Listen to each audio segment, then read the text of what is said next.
Oh, look, I got him with the finger up in the air. Oh, even better. Oh, yeah, I got it. Thank you, Michael. Awesome.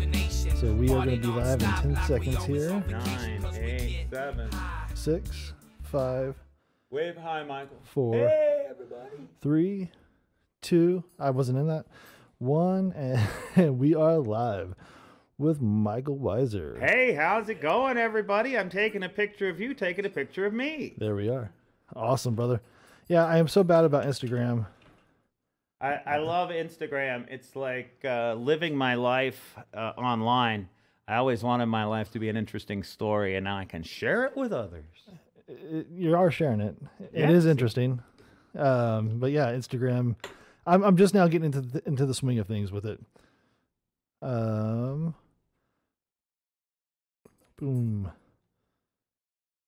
Mikel Weisser. Boom. All right, guys. Mikel Weisser. We are live with Mikel Weisser. And we have some good Toking today stuff. This is going to be our inaugural. We're not going to use the volcano today. We're actually going to toke. Yeah, Mikel is always complaining about my volcano. He lets the bag sit too long. It dissipates. Oh, no. And he doesn't get the good full effects of it. And I've been a poor volcano user, but Chad has come to the rescue now, and I'm working with actual flour. we got flour. We got pre-rolls. We got all sorts of piping. And he's got more pipes than... doodads. Yeah, I do have a collection of glassware I haven't broken yet. But I'm very good at breaking it. I had a collection of glassware I have broken, but it generally ends up in the recycling. So I think that thing opens up in the middle too, by the way. Oh, yeah. So you don't have to dump. But you can do whatever you want. There they are. Yeah, that's what I was looking for. Yeah, the Mr. Grinder there. But you got it figured out. Yes.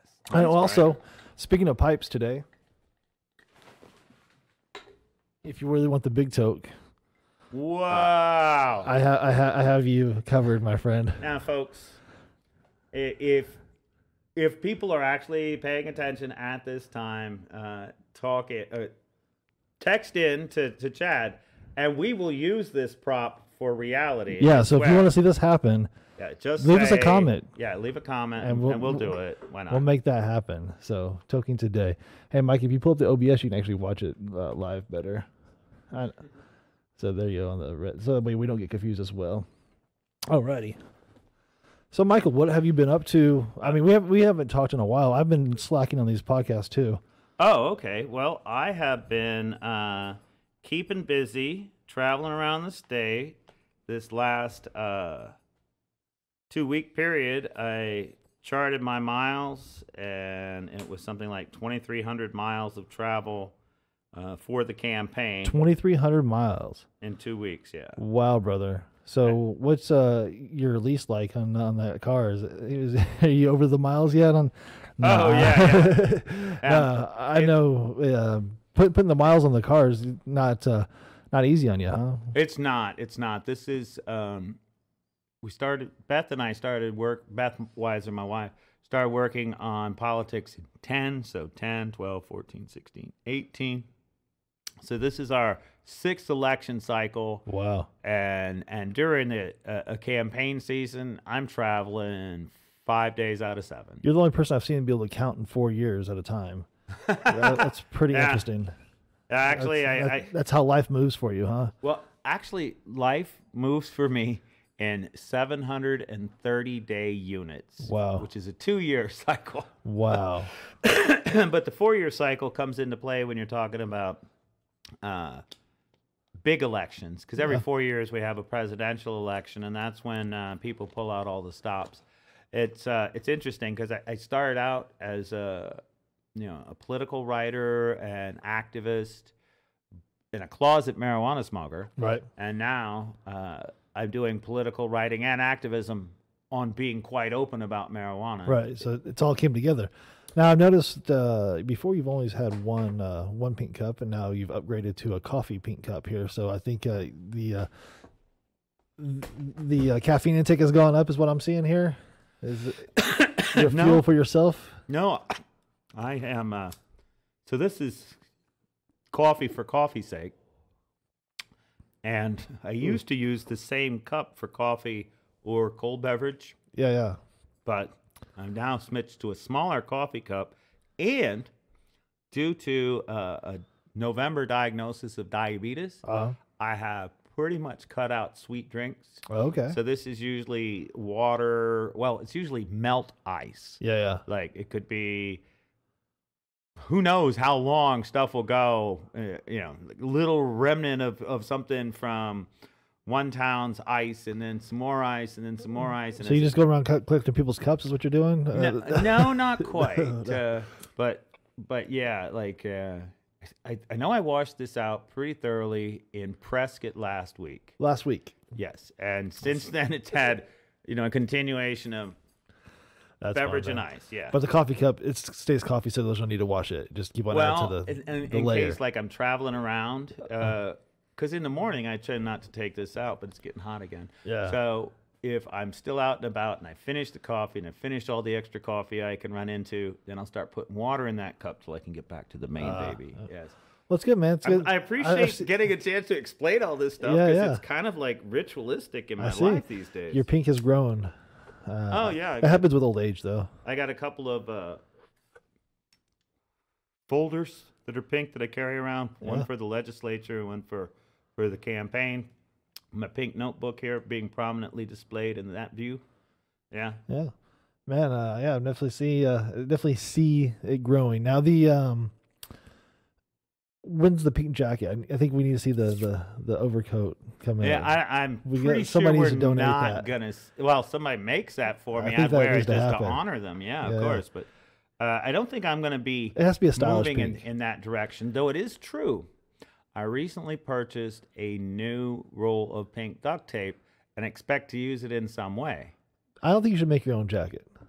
Good. I'm probably not. Yeah, because I have seen people make things out of duct tape, and a suit jacket would be very interesting, especially with the little lapels on it. Shit, yeah. Yeah. But that's so complicated. I'm not going to put time to it. You have to have some tailoring skills. Right. Yeah.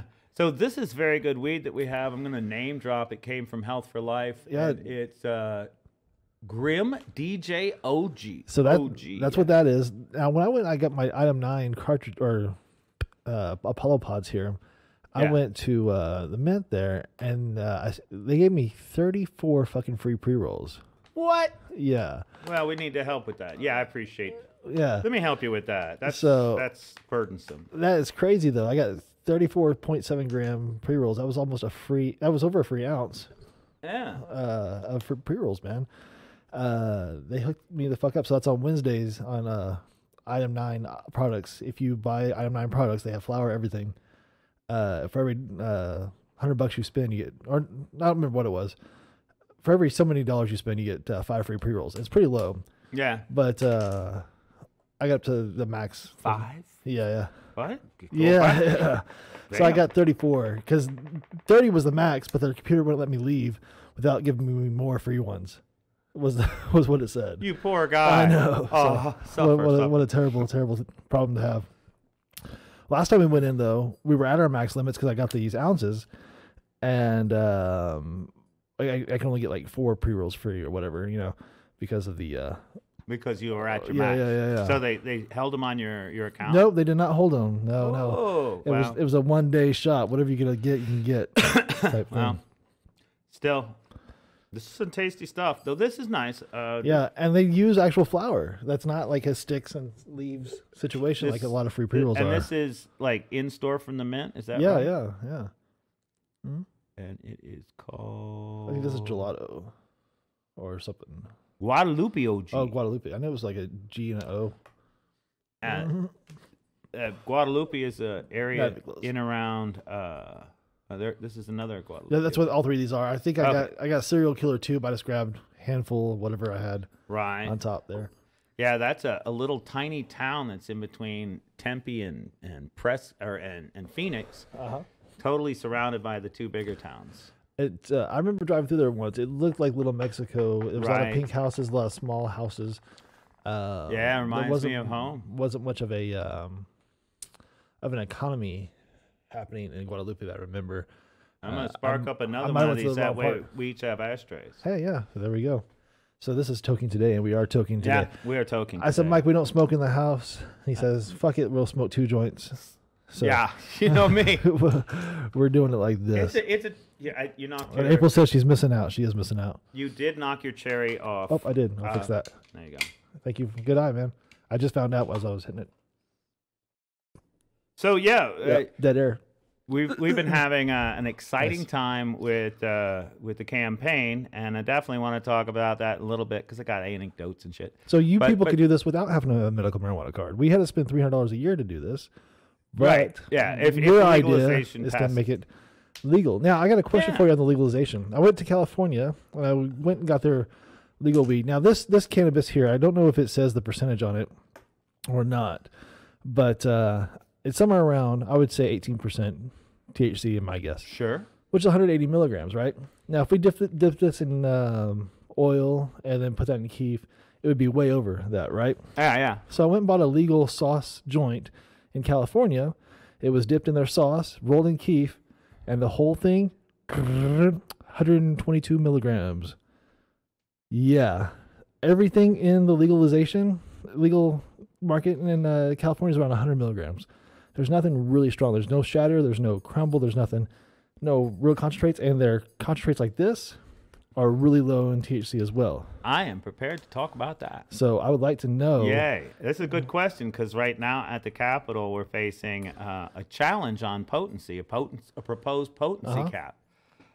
So first, let me talk about the question of what Arizona's adult market's going to look like. Correct.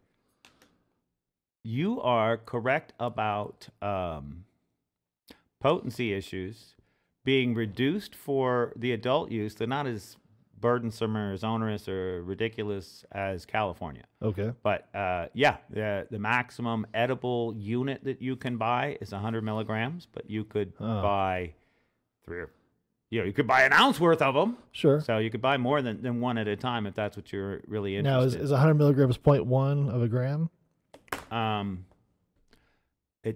That's a really fun question. That depends on who you're talking to. I'm talking to you Okay. as the person. I'm who- saying that it's in different the hands. dispensary operations have different conversion But rates. That the law should be the law, right? The law should be the law, but it's not. We should clarify that before it goes in, right? We've been working on that since the Jones case was rendered last year. Because So 100 w- milligrams is a tenth of a gram. It is, yes. Okay. So what happened was when the Jones case verdict was put out, the Supreme Court justices said that patients were allowed to have 70 grams of marijuana every 2 weeks, or the concentrate equivalent of what had happened if you had 70 grams of raw flour. Okay. So it turns out that the standard operating procedure for dispensaries around the state varies greatly. For example, Nectar Farms, their concentrate conversion at one, I don't know where they are right now, but at one point they were talking about like 7-1. That's crazy. Uncle Herb's products are 1-1. There's no conversion rate. If it says that it's a 100 milligram package, then it's 0.1 of a gram off of your And allotment. that's how yellow is too. But when you go buy those products at other dispensaries, they don't do that necessarily. That's true. Yeah. And this is a problem that, like I say, it kicked up in May of 2019. We had a couple of legislative efforts to solve that this year, but didn't get it done. Simultaneously, on the other side, there's been, from the prohibitionist world, there's been a proposal to cap THC levels in medical marijuana products in Arizona at 2%. Yeah. So that's ridiculous. So That's ridiculous. Yeah. yeah. So 2% would be 20 milligrams, right? Yeah. Yeah. Which is not medical at all. Yeah. Luckily, one of Arizona's patron saints of marijuana, Dr. Sue Sicily, has been doing studies on different concentration levels. With the psychosis analysis, or No, she was dealing with PTSD. okay, But studying marijuana in general at 3 different concentration levels. And she was able to show that, below a certain concentration level, it's not therapeutic. Yeah, that's interesting. Do you know what that level was? I'm gonna say somewhere around 30%. Well, I like that number, but no, I don't know what that number was. 'Cause She was trying there was a 6% and a 12%, and I don't want to speak any specifics beyond what I remember, but at the time she was getting the shitty weed from the University of Mississippi. Poor University of Mississippi. Well, love you guys, I guess, except for the racism and stuff and your shitty weed. But that's why they have shitty weed. Just to point out a fact, if you don't allow the African Americans to join your thing, you're gonna be a little bit behind on the culture. That could be, yeah. I'm just kidding. So a big part of that's where I learned to smoke weed. A big part of their problem is that when they send weed out, like if you look at this, here's a camera, that's marijuana. Yeah. And you can see it's the fruit of the plant. It's the buds on the tips. What supposedly the University of Mississippi does. They take all that away. They grind up the whole plant, roots and stems and all. The roots go in with the buds?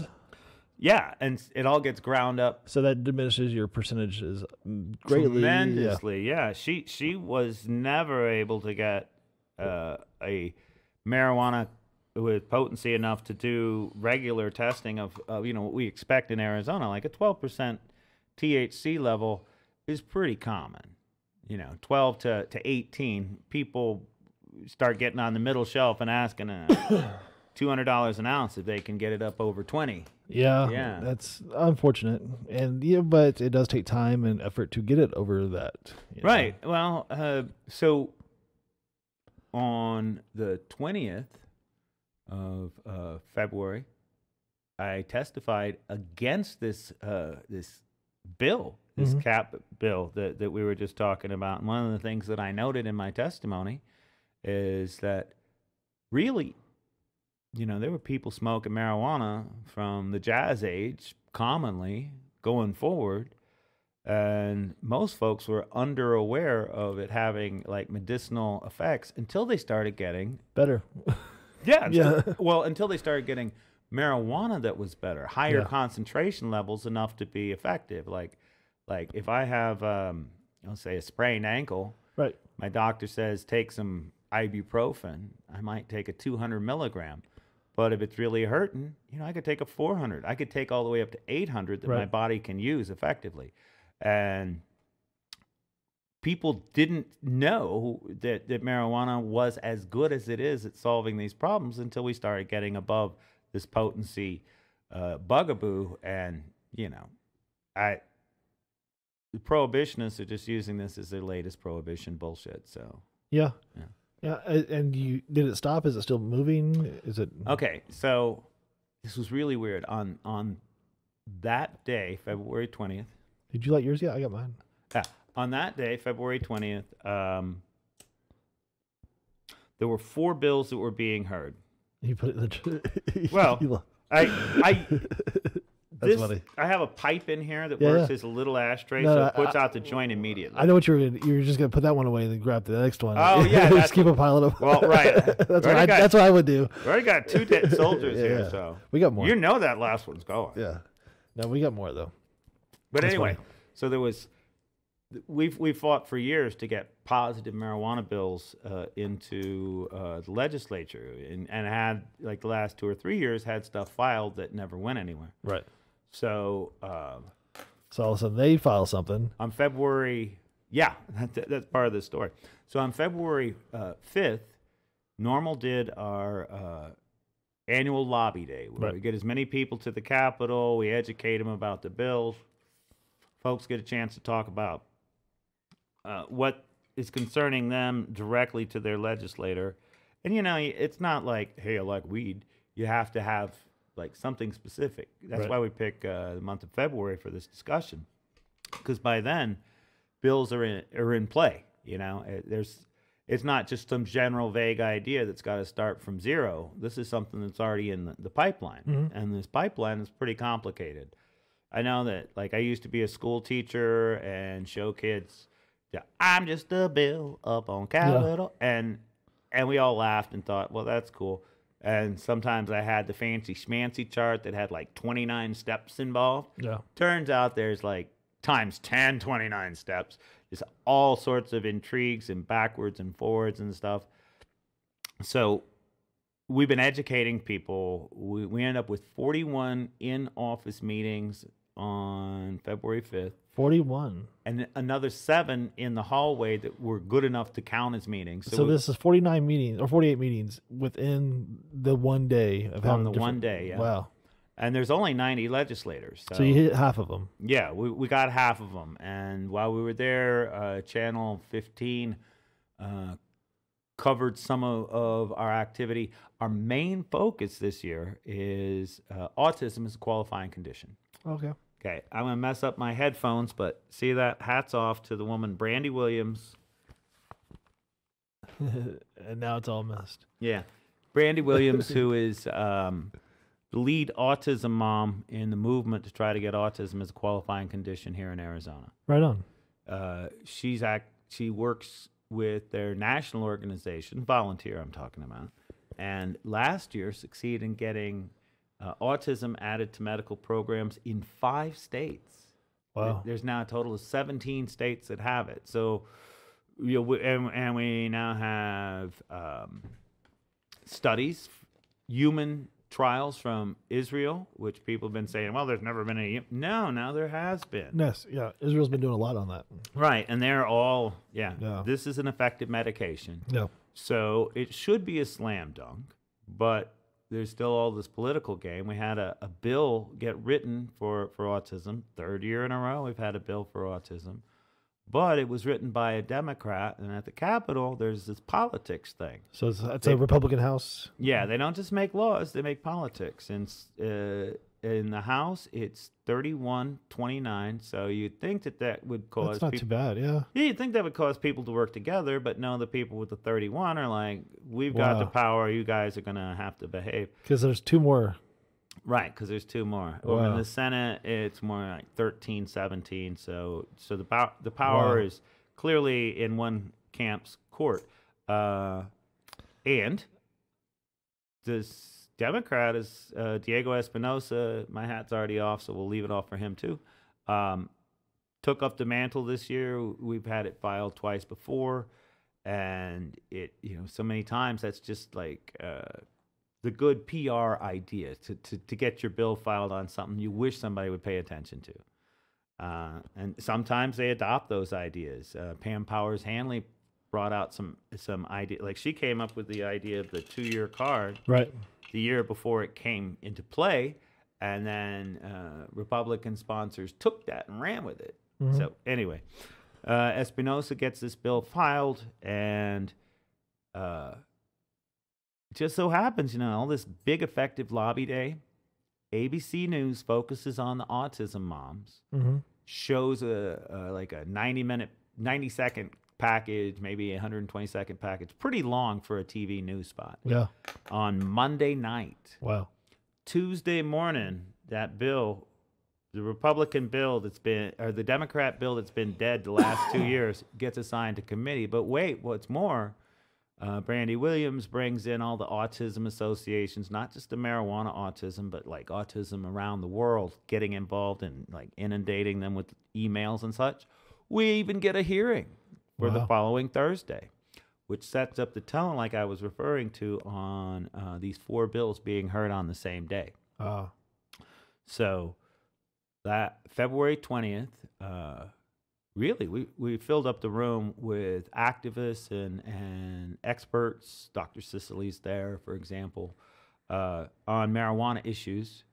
There's the bill that's being sponsored by the Speaker of the House, the 2% cap bill that I've referred to, which I'm going to expand on a little bit. There's autism as a qualifying condition, which I've already plainly identified. Pam Powers-Hanley has a bill that gets a committee hearing, and that's on the digital card.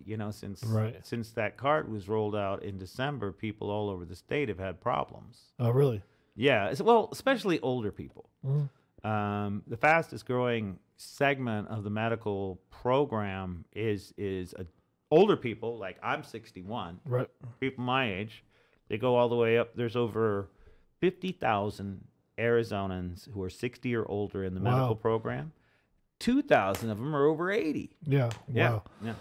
And they don't know how to do digital shit. Well, a digital card. Allison showed me hers last time she was on, and it seems like really easy to hack. I mean, to really just it's a it's a picture with a barcode that is very photoshoppable. You know, you put anybody's picture over that. So once that I card, absolutely believe that that's true, and I'm sure that they weren't considering that. yeah, it looks much easier than the cards we have now with the actual seal over the picture and everything. It's way more secure. The old cards are.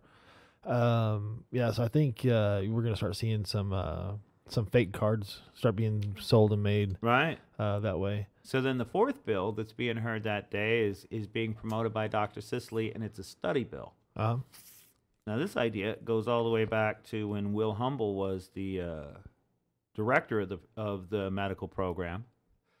It was an idea that he proposed that they track marijuana the same way they track other pharmaceuticals, or the same way they track pharmaceuticals, where who's getting a prescription for this, what's their, not the name and the address of the person, but how many people are getting a prescription or a recommendation for MS, and what are they using, and is it effective? And then you can fine tune and refine and improve certain strains. I mean, that's why that's why the Earl Cup even got started, because people didn't know what they were doing, and they recommended bad marijuana to Jim Morrison's sister, right, who was looking for help with MS.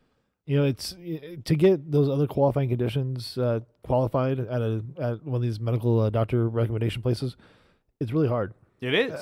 So most of it's gonna be chronic pain, and even though that's not what I'm using it for, that's what I'm gonna get qualified for. Well, that's why I referred to the Motrin thing earlier, because the prohibitionists want you to associate marijuana with heroin and LSD, but really it's more like Motrin or acetaminophen, but no liver damage. Right, liver repair. Yeah, reverse damage. Yeah. So Sicily's bill is also on the dock. I'm sitting there with Todd Gilchrist, my deputy director. We're waiting for the hearings to start, and the chairwoman, Nancy Bartow, announces the order of the bills that they'll be taken up. There's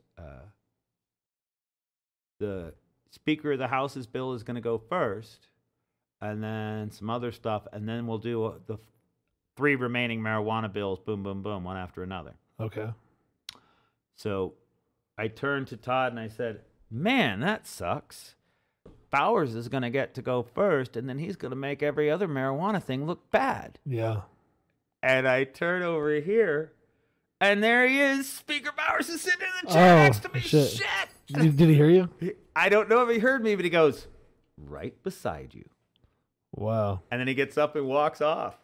Wow. So he must have heard you. Yeah. Hey, I think so. He made a point of showing me a book that had inspired his cap. Here's him with the book. Jesus Christ. Right. Yeah. He's a Mormon bishop, so he's very Jesus Christ. Very used to holding a book in his hand and talking. Right? Wow. And that book is called Tell Your Children. It's by an author, former journalist, Alex Berenson. Pretty widely debunked, but the central premise is that marijuana's bad. Marijuana causes schizophrenia and is leading to a national outbreak of violence. Wow. That it's marijuana that we're smoking, and in fact, a high THC concentration, which is, it's reefer madness to the purest form. He shows me the book. I type it into my Google to find out WTF, Yeah. And the first 3 things I hit are bullshit, yeah. Yeah, debunking this book. And well, I just smoked a joint, and I don't feel like fighting you or anything. Thank God. Yeah, you'd win. So, not a political debate. And so happens that because I was there to testify on other stuff, I have the report from Drug Policy Alliance on the effects of marijuana legalization in 8 states. Okay. So, and Bowers' assertions about increase in violence, increase in death, increase in impaired driving, Right. and an increase in teen use are all refuted Right. in that book. Those 8 states, yeah. Right. So I leave off the teen use because I did hear recently that They're putting vaping vaping is leading to an increase in teen because interest. it's easy to grab one of these. Yeah. Yeah. So, It's but unfortunate because these are the best thing ever. 80% THC is where they're floating around, and have you hit an item 9 yet? Check this out. all right, let's see. Yeah. I love you vape people, but for me, they're more like, how do you get by, not how do you get high. Right now, check this out. That's like an actual dab when you hit them. Oh yeah, it is like an actual dab. Yeah, it's not. Well, I'm gonna try that again now that I know how to operate this thing. Yeah. So now, this beats every other cartridge or battery I've ever had. It's a very good tasting. Takes a minute to charge it, and they last like days on a charge. Like it's the most fast charging thing I've ever seen. You know, it is missing one thing from a dab. What's that? Coughing fit. Yeah, exactly. It's smooth as fuck. Right? They're good. They hit hard. So I've been saving the details on this potency cap bill because I wanted to set up that it passed 5-4 party line. Mm-hmm. Now it's a full shit sandwich with turd to turd. So it passed. It passed the committee, right? 5-4. It has to go through the committee, and then it goes to the House as a whole. If it passes through the House as a whole, then it goes over to the Senate. Again, get through a committee, get a vote by the whole group. The same basic process as any basic bill, but I'm saving that part. So is this for the state of Arizona in general, or is this for medical marijuana? Is this for all marijuana in Arizona? All marijuana in Arizona. So this doesn't have anything to do with the AMMA now. They're skating around that way. Right? Well, hold on. So there's several parts. When I say it's got, problems from one end to the other, there's a 2% potency. Right. It imposes an increase of 5% tax on medical marijuana. Right. So right now we're already paying 8.25% tax in most places. Your city and your state sales tax, right? Which you don't pay on medication from the pharmacy, right? So that's already an insult. Now he wants to put 5% more on top of that because he wants to study the negative effects of marijuana. So by a study. Right. And as Brandy Williams notes, the United States federal government has spent $1.4 billion studying marijuana. 1.1 billion of that, so almost all of it, has been trying to study the negative sides of marijuana. In fact, the landmark study that completely broke marijuana association with lung cancer came out in the 90s. It was done by Dr. Donald Abrams, who got himself a grant to show that it caused cancer, and instead showed that it helped with lung problems. Wow. Or we wouldn't never found that out, we wouldn't have found it out until much later. But he was trying to disprove it to begin with. Right. And now he's a leading researcher on marijuana positive effects because, of course, it's full of positive effects. Yeah. So it turned him around as a believer in, So we got the 2% cap, we've got the 5% tax, we got the money's going to be spent to study the negative effects on marijuana, though we've already have like decades of studies on that. And then the bill itself is called an HCR, which means it's a House Continuing Resolution. Wow. You notice when I was telling the story, House Continuing Resolution. That just sounds nice. This just sounds like a bunch of political bullshit. It is. Yeah. It's a motherfucking bullshit. Okay. So I was telling the story how committee, and then through the House, and then into the Senate committee, and then through the whole Senate. And I stopped at that point because the regular bill then goes to the governor who signs it or not. This, at that point, goes to the November 3rd ballot for the voters to decide. Okay. And even though it would decimate the program, it no longer needs to get that 3/4 threshold to protect the Medical Marijuana Act because it's an initiative of its own now.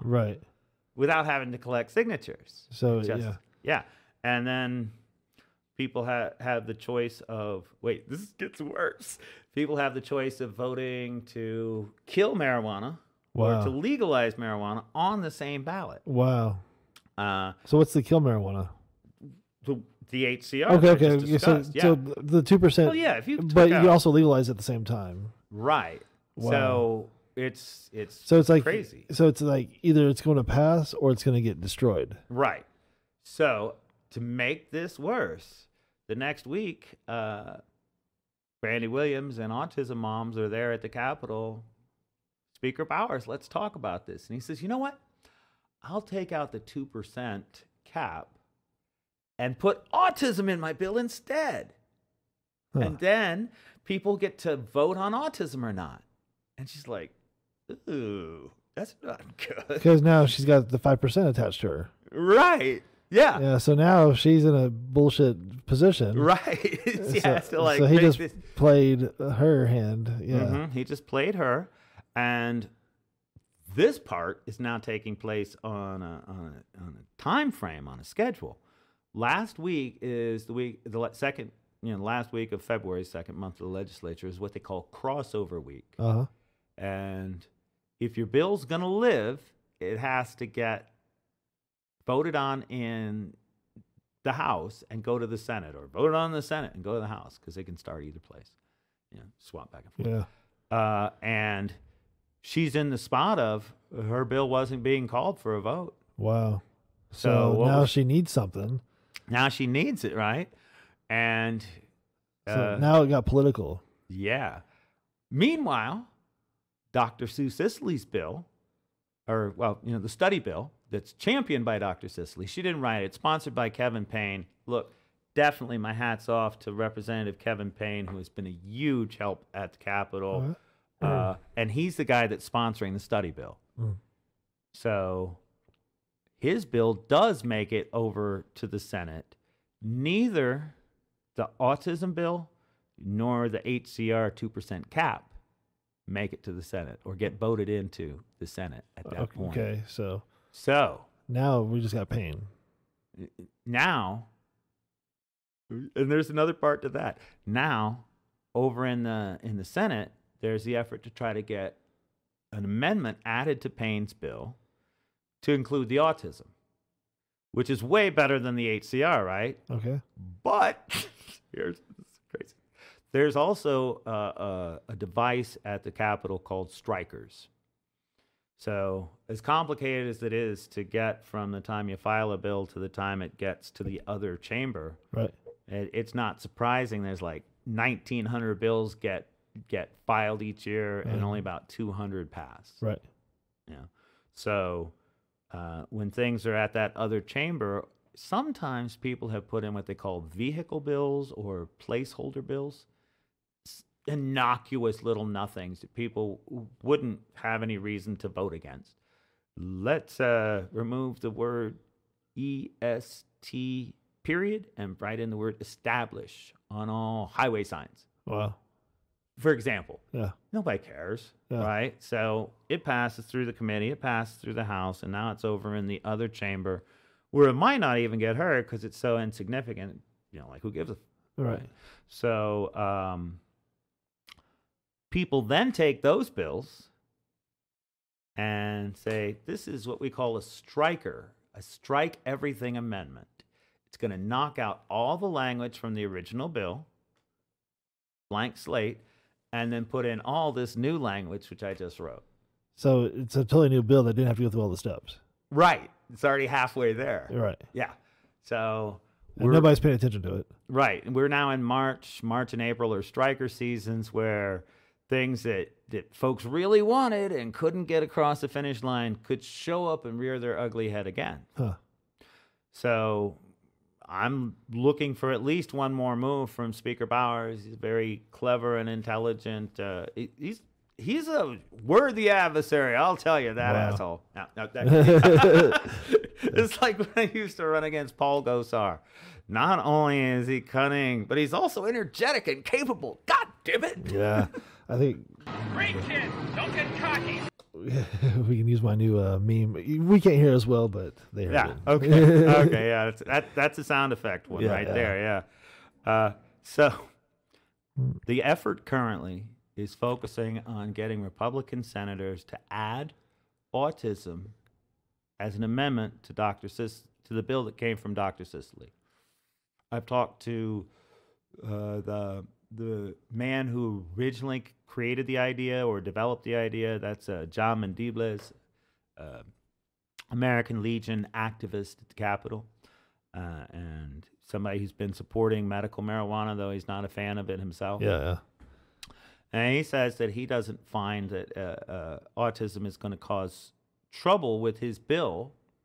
So he's prepared to have that added. But if it does get added and it gets through the Senate, well, now we've changed things to it. So it has to go back to the House again.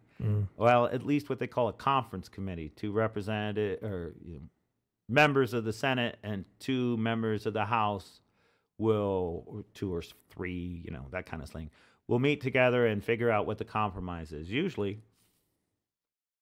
it's just the other folks appreciate the added amendment and go forward.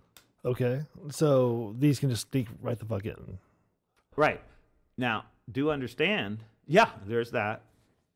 Both houses would have to pass this thing at something along the level of 3/4 or more, because this does change the medical program, unlike the HCR, which is just a voter initiative. Wow.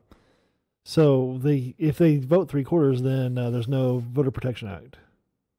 Right. It overcomes the voter protection. Wow.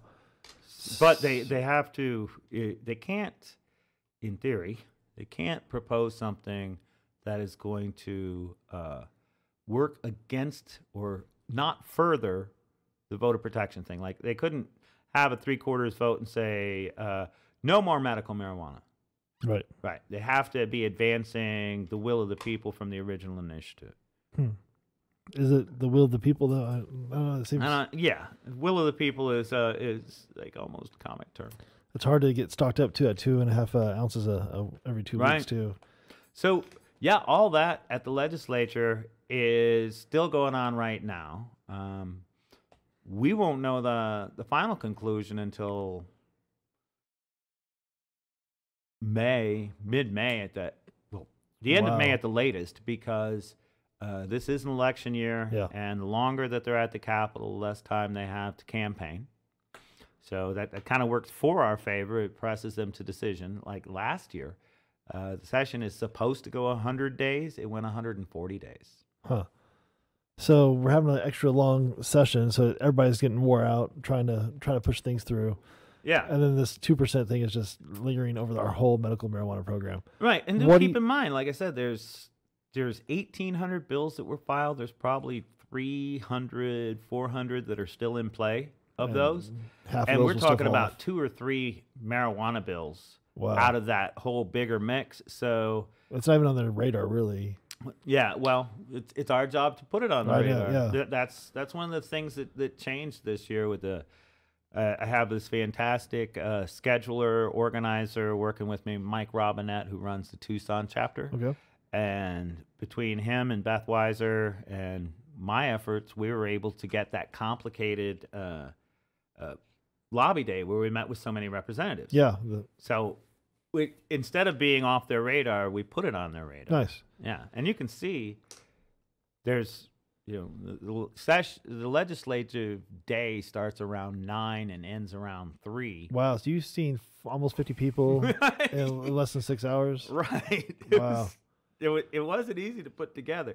So but it takes that kind of thing to really catch their attention. We sit in on one of those, and it was bam, bam, bam, and then they don't even know you're coming. Sometimes you're standing outside an office, then they just rush you in. Right, and I mean, we've had everything from somebody hold their extra appointments and let 5 or 6 of us in, or guys stay on the phone the whole time we're talking. Wow. Yeah, some give you the time and some do not. It's really interesting to see who actually pays attention. Some really do pay attention. I'd say that this year we've had direct conversations with about 60 legislators at some point, and our opposition remains steadfast, but it's also important to talk to them, especially the ones that are should come around. Yeah. You want to talk to them in a favorable way. And the ones that remain hardcore dicks, Yeah. I like to get up and put my arm on their shoulder and say, I'm really trying to persuade you. So they feel all icky because they were touched by a marijuana guy. Yeah, you're gonna catch it. You should light that joint up with them. Have you ever? I mean, that'd be interesting on your last day, man. Let's do that. Just smoke a joint in one of their offices. Let's see what I probably don't think I will take it that far. But I will say, and I can't disclose, there are people at the Capitol who have medical marijuana cards. Sure. And of course, as patients, it's up to them to make that choice. Yeah. But I smoked with several. Oh, nice. Yeah. Yes. And they're the ones who are helping. They're the ones who are fighting. Yeah. So you can figure out who I'm talking about. But they still have 300, 400 other bills that aren't medical marijuana. That they have to worry about and work on. And depending on whether you're a Democrat or Republican, you could have, like, Pam Powers Hanley has probably 15, 16 bills, or did the last time that I looked, that were got somewhere. Yeah. And Kevin Payne had 27. Yeah. Yeah. So these guys are working on a lot of things. Right. Yeah. And I appreciate getting their attention and having it for this period of time. That's why I don't really put a lot of effort into things that aren't life or death. Like autism. Well, God. Yeah, that's Watch autism moms suffer. Watch those kids suffer. It's worse than the ASPA commercials that they have, the 90-second commercials they show on TV that suck so bad. This is worse than that. Yeah, but these are people. Yeah, because they're people. Yeah, we don't want to see that. And and then, like, the change from the sick kid to a healthy kid is really profound. Yeah, and even getting to see that on Facebook and stuff is hard to get because they'll block that shit. They'll stop it, right? Because it's promoting cannabis or CBD even. And it's ridiculous. So nobody's voted in yet, but guys, just so you know, we have this large pipe that Michael needs to smoke from before we parfumar. Yeah, este pipa es parfumar. So I'll go ahead and prepare this while we talk. Yeah, so it's gonna happen. No votes or not, Michael's voting it in. Here to help, it's guys. Gonna happen. Here to help. Yeah. But it might be a two-hander. I got a blowtorch here. We can light it. So that's all that's been going on, and it's continuing to go on at the Capitol right now. If 2% happens, you moving? You staying? Fighting it. Going back to street weed? What's happening, man? What is the alternative? I can't predict what I'm going to do, but I know that I know that there's a $580 million a year or last year industry. Yeah. That is dependent on selling medical marijuana products that are effective. If you want to figure out dispensary salaries, just divide 580 by 200,000, and you'll get a pretty close number there. Maybe, I guess. Oh, I'm sorry. That's individual sales. I meant right. 500 million by 120 dispensaries, not the 200,000 patients that spent that money. Yeah. The 120 dispensaries that got it. That's 500 million. Well, and with full legalization, we're expecting more like 1.5 billion between 120 dispensaries.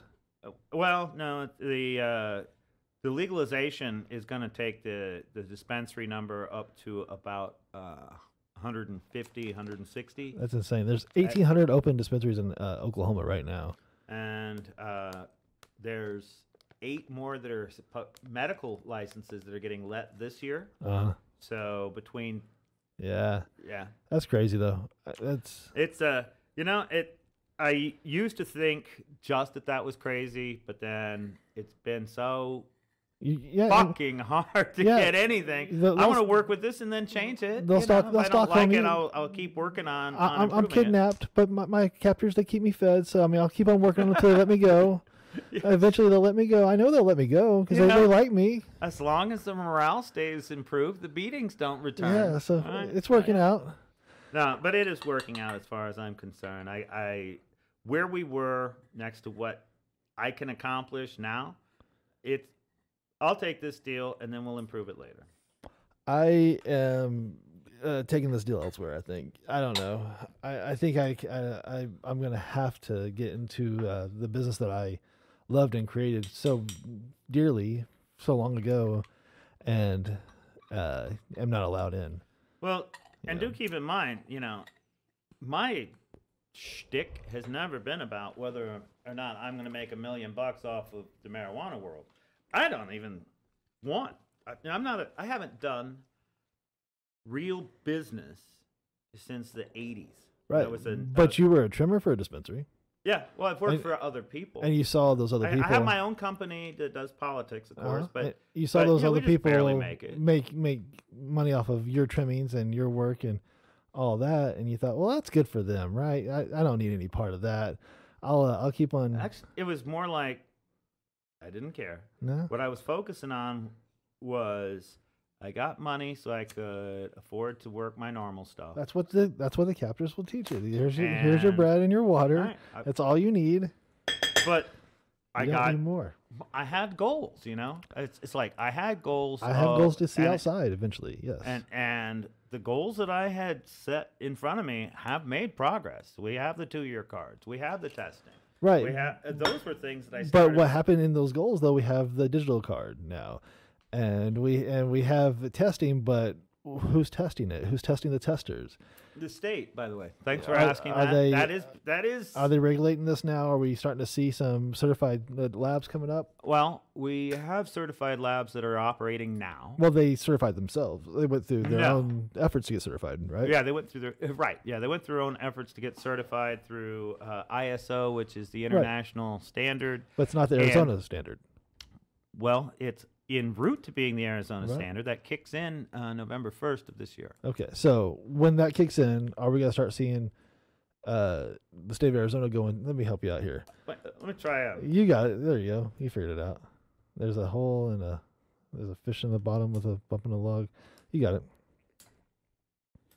There it is. You got to clear it, though. You can't let the smoke go stale. You gotta. This isn't for me. This is for you. I got asthma and shit. Gave it all I had, man. College try. I think it's gonna keep on going until it's done. Well, we can smoke it down. It's like that air blower motor one. It's not gonna stop. So, but back to what was it we were talking besides this? About goals and progress. The problems within. When I was a kid, there was a time when a cop showed me that much marijuana that he had found on me and told me I was facing prison time. Right, for that crumb. For that crumb. Yeah. Now, of course, I was a nasty juvenile delinquent in my hometown, so he was probably just scaring the shit out of me, but I remember that, and that did happen to people. Yeah. Now, look at this. You bought this at a fucking store, dude. Well, speaking of progress, April says you went from no smoking in the studio to all this, so there is progress, Mommy. I see you. Your influence has happened. So April sees it. She's not in the room today. This is what happens when April's out of the storage or the studio. April, hat still tipped, but going back on. I hate the way my hair looks. But Michael is pushing our buttons today. My son's over here pushing. He's over 18. It's like I'm pushing his buttons. Yeah. Okay, so, I still believe quite sincerely that I've seen progress made, and it's hard to make progress. I know my life. I started out in '81. I was a homeless vet living between 2 buildings, and other homeless people stole my shit. That's about as low as you can get, right? Yeah. Or it felt that way. And now, my work is shaping an entire state's marijuana program, which means it's shaping the whole state. So that was your lowest point, Mike?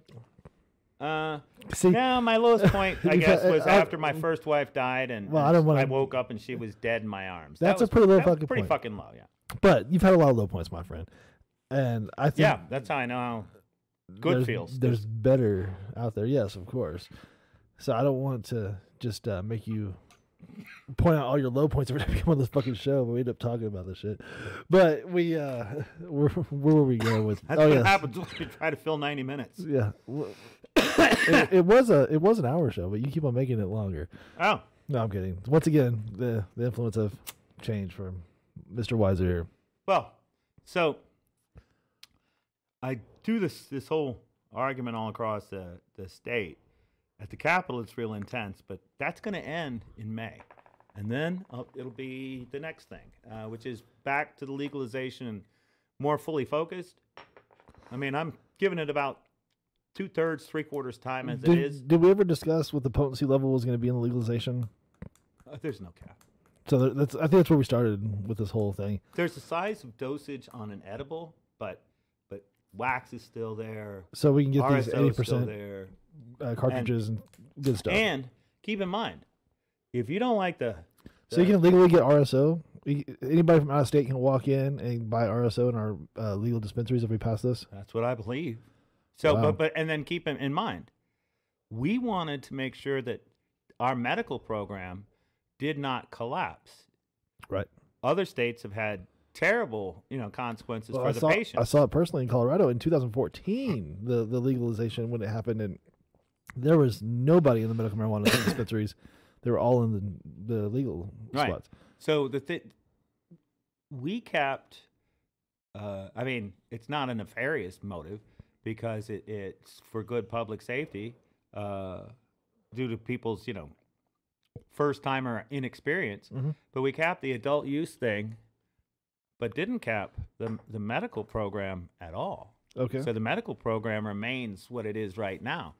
And within the medical patient community, there's a move to raise allotment numbers.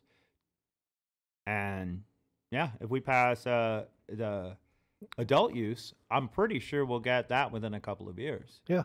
Because, you don't, to get, quote, high, Well, one of these will get you high. Yeah. But if you're trying to fight MS, you want something more. Well, just because it's Tyler, fun to do more, doesn't. Yeah. Well, Tyler says I smoke a look lot. so chill right now, and usually I'm not chill. So this is definitely Oh, see, I'm here to help kids. Yeah.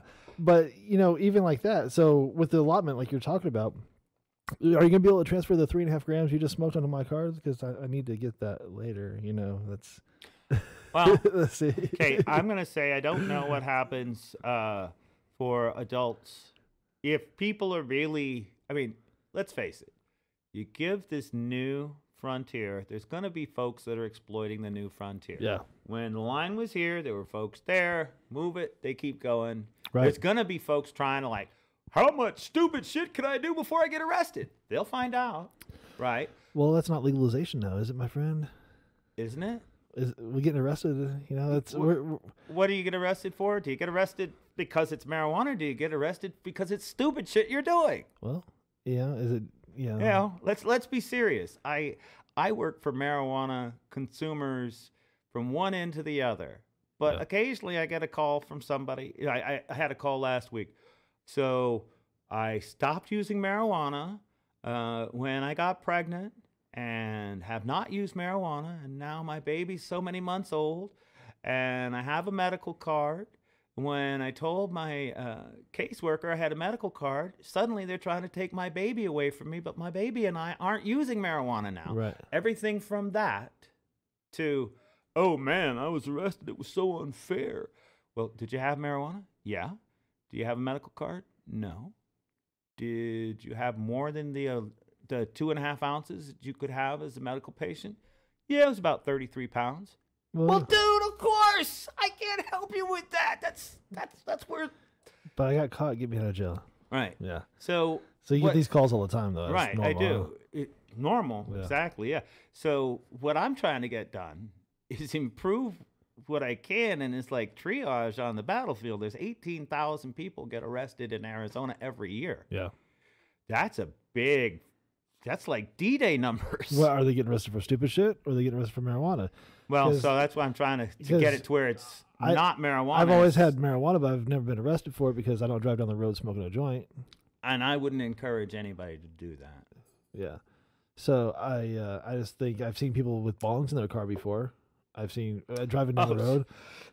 I've actually seen that. It's. I got a taco in Southeast Phoenix one day, and as I'm walking back to my car, I see this cloud of smoke come out from the car sitting next to me, windows rolled down in the parking lot, and the dude's dabbing between his legs. pointing the damn blowtorch at his. So I have done that before, but not the taco shack at work. Wow. Well, see, at least it wasn't. Yeah, it was where at, people are at the eating. office when we had to make calls. Fuck that. I got to go downstairs. I got to take a break. And dabbing is much quicker than smoking a joint, and you don't smell like weed when you come back. Well, there's that. Yeah. Plus, you get tacos at the same time. You might as well kill two birds with one stone. I guess he was just the height of efficiency. Yeah. So I would want tacos afterwards. I do believe. So that guy was ahead of his game, I think. where are we on this? You trying to get out of here? No, I have a timer set. Like I said, I have. We got 1 hour, and we're an hour into this now. Yeah. I got about a half hour left on my schedule. So tonight or this afternoon, look for me in Coolidge, Arizona. No, that's and this evening, south, right? Yes. And this evening, I'll be in Tucson at the monthly meeting of Southern Arizona Normal. Wow. That's at Green Meds. It starts at 6:30. So by 6:30, you're going to be down in Tucson, but you have a stop between there. Yeah, because it's what it was. It's like almost. It's 12:30. So Is this a normal day for you, Mike? this is a norm. Well, I got it. It's a little normal bit of day, a 'cause shorter you're going to day normal after. because my lovely wife Beth Weiser was in town. Oh, cool. And so I started the morning hanging out with her, and then you were my first thing at 11. Usually I'm doing something by 9. Right on. And the other day, Monday, I was running until 11:30 because we do marijuana songs where we get the opportunity, and it takes a while to get up on the open stage. Yeah. So when you find a stage, you're finding new stages all the time, right? Right. Do you get invited back to the old stages? Yeah. Okay. Whatever else I got going, I can sing like ringing a bell. All right. And I play guitar good enough to where I get away with We it. got to have a session in here. We got to do the Howard Stern thing. We got to set it up and get an Tiny acoustic. desk concert. A couple of years ago, ladies and gentlemen, ChadO, the underrated film director here, did a music video for me of my song White Ranch Road, which you can find on YouTube, and I encourage you to look at it. It's with our band, A Normal Band. Yep.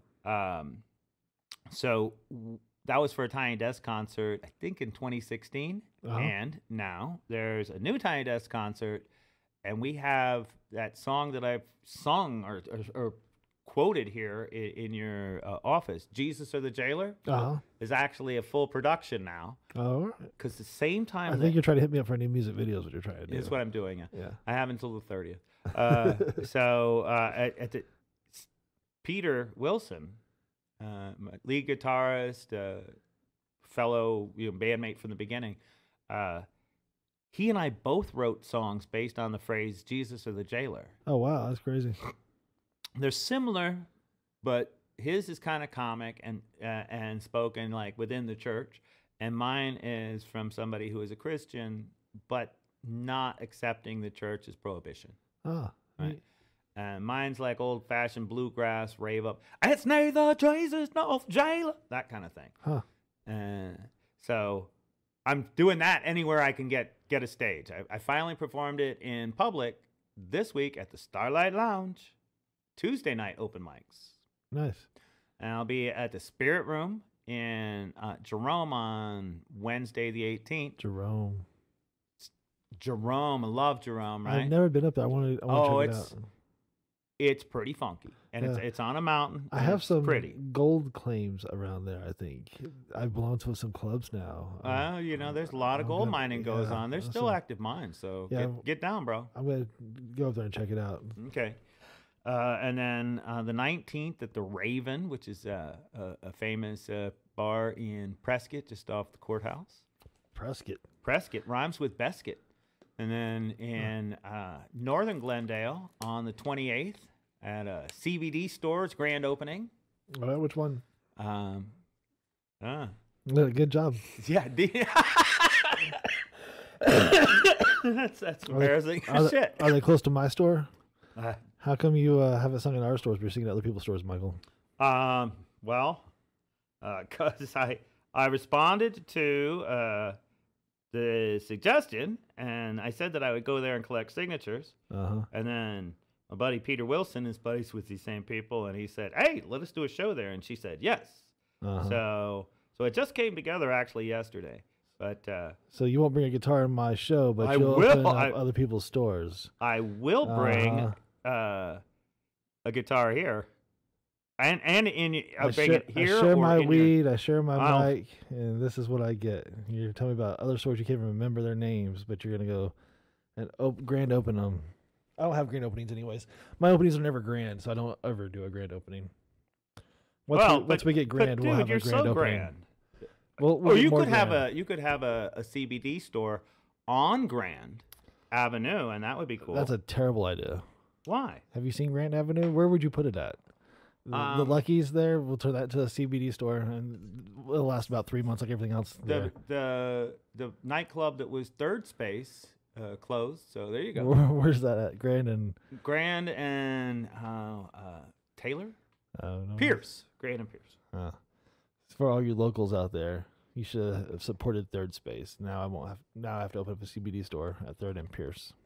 See, you could have saved him from this extra And challenge. see, the easy thing about our stores is they're called CBD dispensary trademark. Well, that's a good name. You can keep in mind what it is. Yeah. Okay, so I have just sent the entrepreneur Dina Landry a text live saying, "I'm live on the air right now. What's the name of your store?" Oh goodness! So we'll see if she's paying attention. Now she or can not. watch it too. Right now, and then she'll promote this thing too. And then And she'd promote me at my other store. I have on May 1st, I have a show in Beaver Dam. You're booked up all the way through May. These comics I know are trying to get these stages, and they're like, I might have something this weekend. You're like, I got up until May. I don't know. So Beaver Dam. Oh yeah, Beaver Dam Beaver Dam has a Beaver Dam Jam, and that's part of this map thing I was going to talk about before I run out of time. And then on April 3rd, first Friday in April, so basically a Foolish Friday, we're going to do a normal band at Dom Live. All right, here we go. 420. You're at CBD dispensary No, I'm on at Southern. Greenhouse in Flagstaff. You gotta come play our store, man. Well, I will, but I'm already booked for the Greenhouse in Flagstaff. I gotta Hats book off, you. Ryan I gotta book you Romanski. 800 days in advance. Well, there's Or only what is it? 736. What? we got 8 months of when I'm gonna be in demand, and after that, be like, please book me for something. Then that's it, huh? Yeah, I'm For gonna another 2 fall years? off the damn radar so hard. What? So you take 2 years off? Is that what you're gonna do, or till? Well, when it comes to normal and the role of the activist director, my work sure isn't done if we get legalization. In fact, that's where it gets dicey. Right. I look at our neighboring state, Nevada. I'm very close friends, the mentor and on the advisory board of the founder of Nevada Normal. Okay. And she has had her hands full every year since the legalization passed in 2016. Last year, they had passed 5 laws to change the adult use or the medical program to improve it. That's 4 years into the thing. I mean, shit, we just now got testing after 10 years of work, Wow. here in our medical program. So there's going to be this demand for continuing to work on reform. And I'm very passionate about it. And currently, I'm kind of unique in my knowledge base, but people need to catch up. Yeah. I need to not be the only expert in the field. Well, let's make a music video. Call it "Don't Do Stupid Shit," and you can do the song, and I'll shoot it for you there. Don't do stupid shit. I could get behind a song like that. Yeah. Well, But what I'm hoping to do as a person, what changed my life from me being a ditch digger is I wanted to be an artist, a writer. When I was 14, I was the kid that everybody picked on, and I said, well, I'm going to become a writer. And then when I was 30, I was a ditch digger and a plumber. Yeah. And said, I'm going to go to college so I can be a writer. And everything that's come to my life that's good has come out of that impulse. Well, in 2012... You fixed our plumbing at the house once, though, and that was I good. could probably do it again. Yeah. I see that the sink could use it. Yeah, see? Yeah, but, it's that eye you still have. the eye, right. Yeah. But everything that I've done good, like I said, has came- come from that. But then in 2012, I was hanging out with poets, and I was traveling around the country. I had 3 books, and you know, I liked all that. And Occupy was in the air, and those poets didn't get involved. And I was like, what the fuck? Uh-huh. You know, we have all these great skills and highfalutin words, and we're just going to be paying attention to our own self and not try to influence the larger spectrum? Well, poets aren't political. I guess not. They gotta So chill. I got overcome with let's call it patriotism. I got overcome with my role in the world to make the change that I complained about, Yeah. right? And I spent this 10-year period fighting that. You know, it's obviously what I do most of the time. I keep the music going, so I have, you know, an outlet for the creative impulse. But it's day and night. It's, you know, fight the power. It's change the world. It's every second counts. But I don't want to die that way. I don't want that to be the end of my path. I used to be really well regarded as a writer. Yeah. I'd like to go back to that. I fought long and hard, like literally up out of the dirt to be a writer. So I want that to be my legacy. So this is 61 years old Michael talking, political views, I've done it, and I'm going to start turning it back into art. Yeah. Well, it's highly likely. I mean, I'm dealing with talk about being a candidate in 22. Because I told people I would not be a candidate at the same time I was working on the legalization campaign. It's too important to have divided interest. I could possibly be a candidate in 22. So you might take a year off now. No, if that happens, as long as you're politicking, that's what you do. Yeah. It's like I guess what do they call them, clockers, the guys that used to stand on the street corner selling crack, right? Yeah. 24/7, all it takes all the time to do it, right? And that's the same with changing the world. But writing, you can change the world sometimes and still have a late Sunday breakfast. Yeah, that's the thing about being a writer, though, man. It's so hard to get people to read it. I know. It's you put everything into it. You say this is going to change the world. Did you like it? Did you see it? Yeah, I got to. Oh, yeah. yeah. Just whatever, there's Like my wife hardly ever reads my shit. Yeah, it's really hard to get people to read it. She really likes me, and she still won't read Yeah. it. She really, that's pretty much. That's the toughest thing is. And we're in a period right now in society that's kind of unusual, probably going back 5,000 years. Mm-hmm.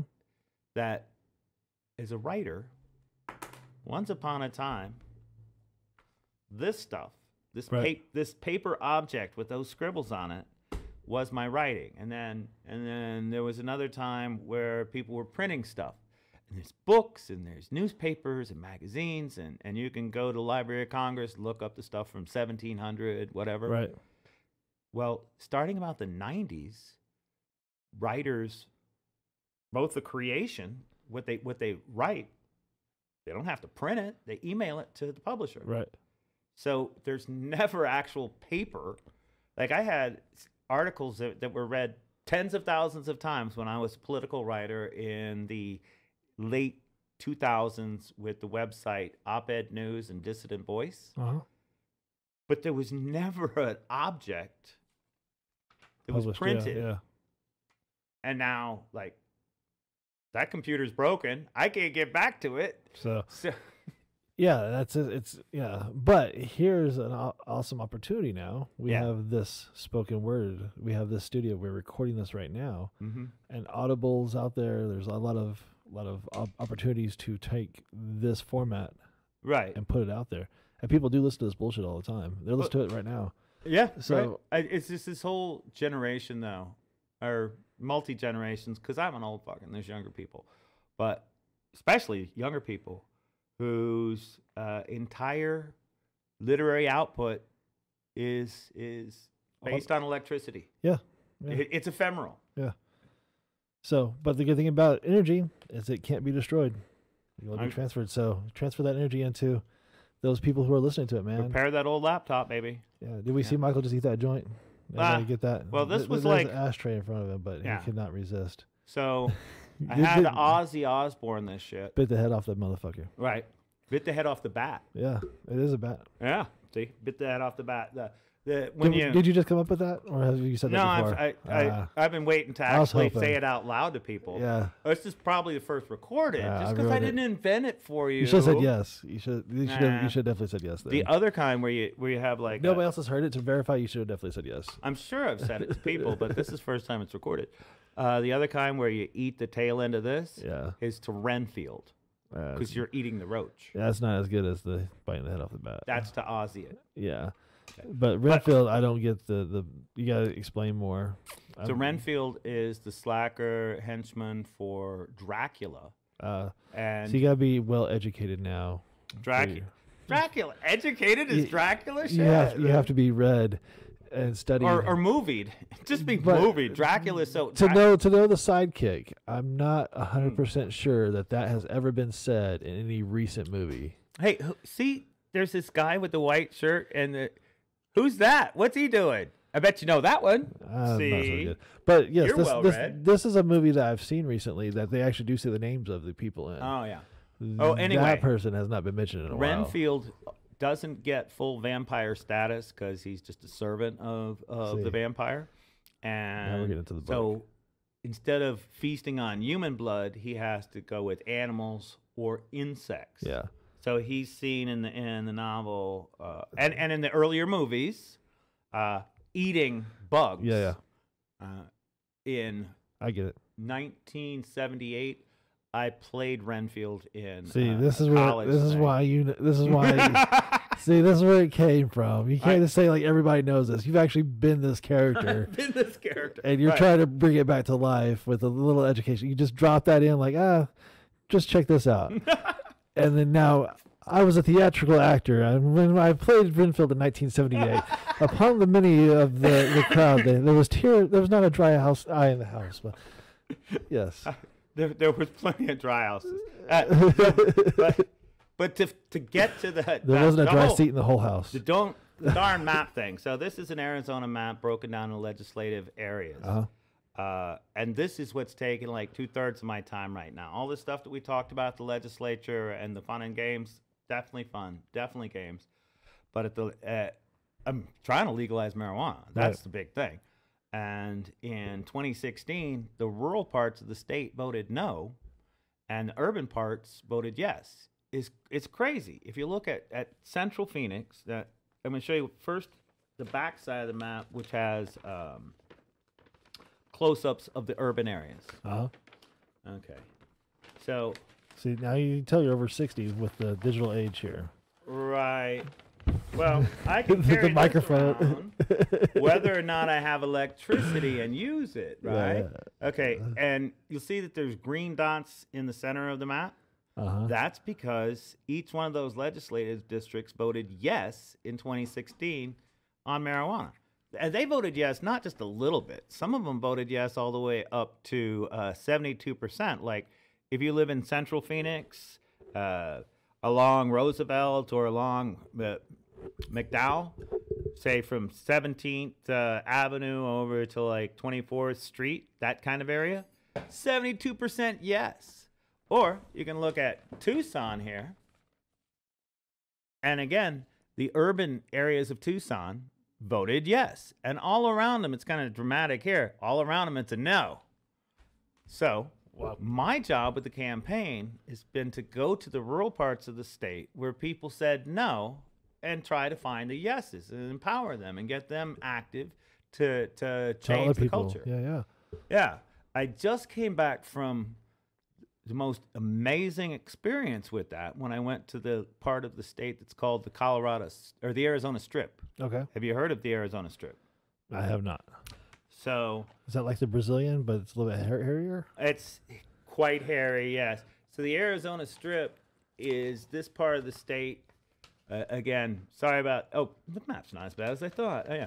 So it's this little corner of the state up here, where you drive through it on I-15 coming from Nevada up to Utah. Okay. The most famous city in that area is Colorado City, which that ought to light up the phone lines. Because Colorado City has been an area of social concern and even movies and books for over 100 years. It's the center of the FLDS branch of the Mormon Church. Okay. FLDS is the polygamous sect, right? The ones that apparently it's okay for a husband to have multiple wives. So you just got to convince one guy and you get like 8 votes. 30 or 40. I mean, guys will have 8 wives, and then those wives will have 4 or 5 kids apiece. Wow. So that is a tradition going all the way back to the Mormons moving out to the West in the early 1800s. That's Colorado City. That's Colorado City. So by the early 2000s, the head of the FLDS church was a guy named Warren Jeffs.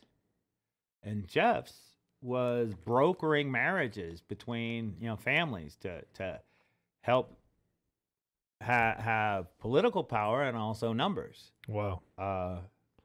The city and area around Colorado City, he owned the land. And on paper, it looked like the church was running things. And then the church would rent people's houses or they would sell them stuff under the condition that they had to keep following church law. And then if Jeff wanted your daughter to marry that guy, he'd say, do it. And if you said no, throw the whole family out. Wow. Wow. Or, well, so you got single old guys marrying 5, 6 younger women. So you can see after a while there gets to be too many teenage boys for the number of teenage girls that are available. Right. So, hey, your son sucks. Throw him out. Huh. And they were throwing boys out of the city. What year was this? Like, what years? This is in like 2000 till about 2014. Wow. So like this decade. Mm-hmm. Yeah. Wow. Yeah. And it's so outrageous. I mean, this is the age of Jeffs where I can tell you the details, but back in the day, it was so outrageous that the famous Western novelist Zane Grey, and I'm not well read. yeah, well, if you heard about Westerns, a lot of them Grey. come from his Yeah, work. okay. And he has this book called Riders of the Purple Sage, which takes place in Colorado City, or as it was called back then, some other name, and I forget. Oh. But it's about the battle between the polygamists and the people who don't really want to participate. Well, this right? has kind of happened a lot of times to the Mormon Church, though. They've been pushed out a lot, and this is where they landed, right? Well, this part of the Mormon Church landed there, and the rest of the Mormons were like, hey, stay away from us. You guys are a little creepy. Okay. So They came to Mesa. the rest of the Mormons went everywhere. Yeah. And these guys mostly stayed focused in Colorado City area. We got 3 big. But they have other groups elsewhere around America. Yeah. Wow. So then it turned out that some of the marriages that Jeffs was putting together were like. You still have one more rolled one. Well, I was going to roll one of these because. You do whatever you want. Yeah, because I want to taste that. I like pipes, but a lot of times they taste like the pipe. Well, yeah, this one was a clean one. Just so you know. Nonetheless, yeah. But I got you. So Those other ones were old. Jeffs was arranging marriages for girls as young as 14. So Wow. that's essentially setting up child rape. Yeah. One of my bandmates is married to a girl who grew up in the FLDS church, and her dad was trying to give her to some old guy. Wow. Right. That's gonna be traumatizing. So Yeah. she's in her 70s, and she still has problems, right? Wow. That's crazy. So yeah, it's an outrage that Jeffs was doing this. He gets arrested. The federal government has to step in, and they do. They convict him of several charges. The county, Mojave County, where I live, the sheriff's department goes up there. This is in 2014. This is this decade. Yeah. Okay, I'm not specifying the year because I wasn't paying But somewhere attention around enough. there. Yeah. It was after 2010 because I was there in 2010, and at that time, the community was still very much like Stepford Wivesy. Wow. All the women wore these long, broad skirts with down to the ankle, up to the neck, out to the wrists, and big old flowing skirts. So they supposedly they were wearing clothes underneath those two to be like way not sexual. The boys and men wore long sleeve shirts that were buttoned here. Like I wear a long sleeve shirt. So it's like Children of the Corn going through the city? Right, right. Wow. All over the place. So that's what it's like in Wow. 2010. Wow. Federal government kicks in, frees the child brides from, basically sex slavery. Yeah. Mojave County, Jeffs had ruled the community by having his own private police force, the constables. Mm. And It's like a religious police type thing? yeah. And Mojave County Sheriff's Department comes and takes their power away. Yay. Starts having actual law enforcement in the town. And then turns out that all that property was owned by Jeffs. Wow. So now they had to sell it back to the public, to the highest bidder or to whatever. And all these families that had been thrown out and all these boys who had been kicked out moved back into town. Wow. And so it's a totally different community. It's like, I will say, there's more cussing per minute in conversations in Colorado City these days than I've heard in urban Phoenix. So it's a total rebellious city? It's pretty darn rebellious. Wow. When I went there in 10, I was across the street from the central headquarters of the church. Uh-huh. So I went back to that same place, and it's now a microbrew. Oh, wow. So, yeah. Called the Edge of the World. So Wow. I went ahead and I had myself a beer, and I set up and collected signatures sitting right there. Just, be part of the local culture, of course. Yeah. And and right across the street, that former headquarters was now food bank. Wow. And there were people going in and out of there all afternoon long. I don't know what it was like to feed kids back in the FLDS days, but that's just a poor and struggling community to have like half the damn families going to the food bank. So, it's an example to me of why we need to have people that travel around the state and keep track of stuff, because those people, the ones that had been the rejects of Colorado City, they're hungry for legalization. Yeah. I got 30 signatures in 2 hours. Yeah. In a town that, probably has 1,500 people total. Yeah. And I'm just on one street in one spot. They found me, come and sign. So to me, that's why we need to go out to rural Arizona. Now on this map, I'm going to go back to the map one more time. This time I'm going to use the full size thing. There's a pink dot. I'll show you. So, Mike, this is all places you're going and taking care No, of. these are places I've been. So, is there somebody who's going? Who's your predecessor? Who's going to step up and do this when you're just a writer, or when you go retire and start writing, man? Well, I won't say just a writer, but I want to say the legalization.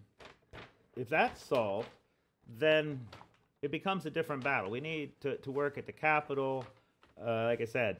Here, At least 10. Yeah, show that again. Yeah, we didn't get a full view. Okay. We talked through it. So down over here, you have a key. Some of the numbers have a color code on them.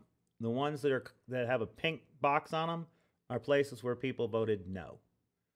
The ones that have a green box on them are the places where people voted yes. And over here in Mojave County, it was even, so that's yellow for that spot. Right. And then the pink dots show places where we've done a campaign stop. So this is all places you stopped. Yeah, so, about 77 places right now. And you don't go to these in order, I'm sure. You're driving back and forth. I'm driving back and forth. What's convenient, what's available. Like I've stopped here to do this interview in East Mesa, but I'll be going on to Coolidge. Coming near the end of our broadcast day. Coolidge, and then Tucson, and then back here tonight. Next week, I'm going. So you'll be back here tonight. So after you go to Tucson, back to North Phoenix, yeah.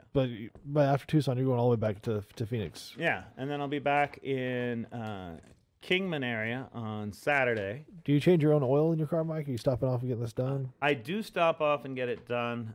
I don't know what the true answer was about cars back in the day, but these days, according to Chevy dealers, you can get about 7,500 miles between oil changes. Oh, well, you drive in highway too. It doesn't. Yeah, it's not the same. And I get over 30 miles to the gallon. So wow. But still, that's a lot of maintenance. I mean, there's a lot of 7,500 mile trips going on. Oh yeah. Well, in the last 2 weeks, I put in 2,300 campaign miles, and that doesn't count like going to the store for groceries. You know? Yeah. Right. This is just what miles you're keeping track of for the campaign. Yeah. Wow, brother. That's a lot of driving. I don't even get out of the house to do these podcasts. You know? Right. He had to commute all the way to the other end of the house. Yeah. Wait, hold on. Do you sleep on this floor? Yeah, it's right there. Oh. Yeah. My God, it's at least 40 feet. Walk down those stairs and come up these stairs, and then that's it. Such demand on your time and energy, Yeah. you poor guy. I don't even go downstairs sometimes. Nah. So, yeah, I'm glad that I was able to get in and do an update. I know that we had talked about me bringing you one in February, but Yeah. we couldn't get that together. Well, It's fun to be here now. Yeah, I really appreciate, all the time you do come by, man. And, we're trying to do these podcasts, and timing is so fucking tough right now. We got 3 stores, and April, Haley, and Michael are pretty much running those. Thank those you, 3 Michael. stores. Thank you, April. Thank you, Haley. So, they're all trying to put in their time. Then I'm working in the lab a lot of times. So I'm not here a lot of times even then. And then I'm out in the field collecting gold. I'm collecting a lot of dirt. That's what I found so far. I found a lot of dirt out there in Arizona. There's a lot of that. You talk about dirt. So I mentioned that in the Prescott area, they still have or in the Jerome area, they still have active gold mines. They also have active gold mines out where I live. It's not too bad. The old Vivian mine is now the city of Oatman, and they have the gold mine called the Gold Road Mine that went back into production in the 90s. That's still in production today, and they think that they're doing good when they get an ounce per ton of dirt. Well, they're doing the rock because it's all fucking rock under there. So what I'm doing is just collecting what's on top of the rock.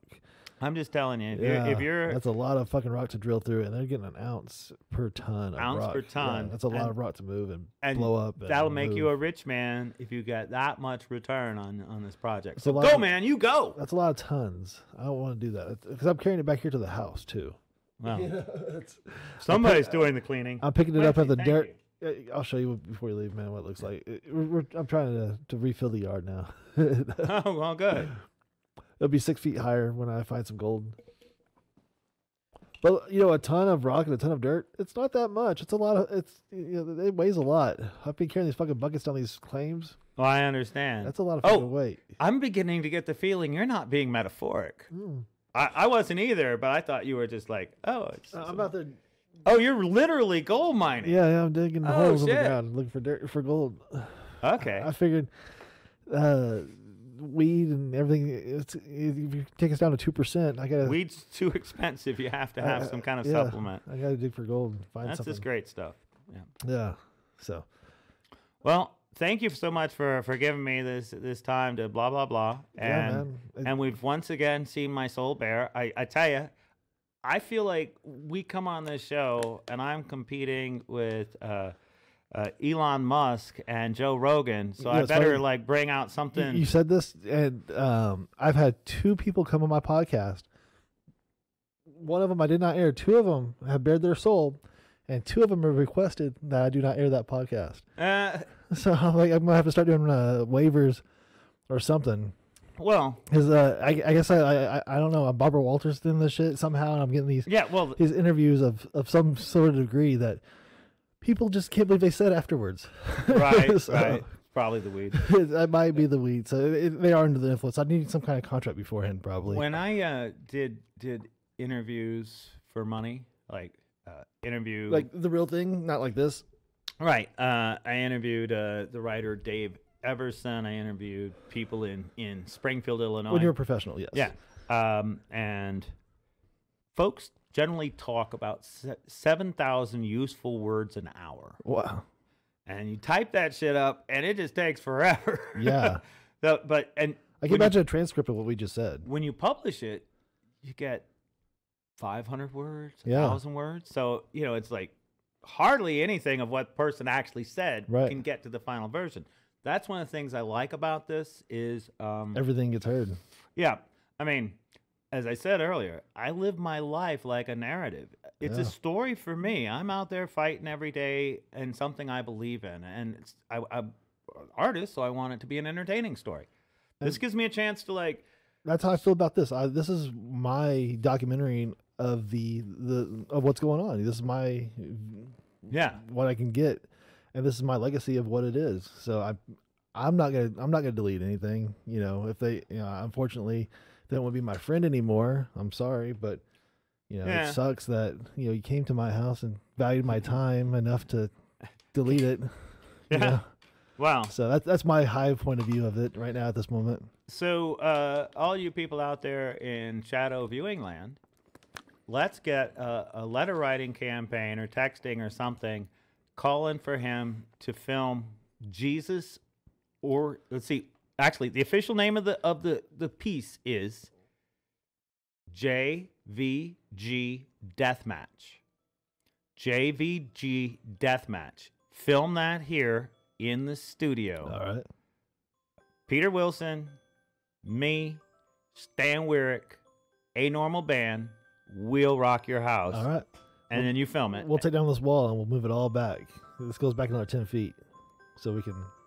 I'm interested. Shut up. Yeah. Thank you go. You got it. All right, everybody. Thank you so much. A Normal Band will be here next 420 live in front of No, not 420. See you in Flagstaff. 420 Flagstaff. Oh, you remember that one real well. All right. Okay. All right, everybody. Thank you so much for tuning in. This has been Toking Today. Mikel Weisser. We're out. ChadO. Yes, sir.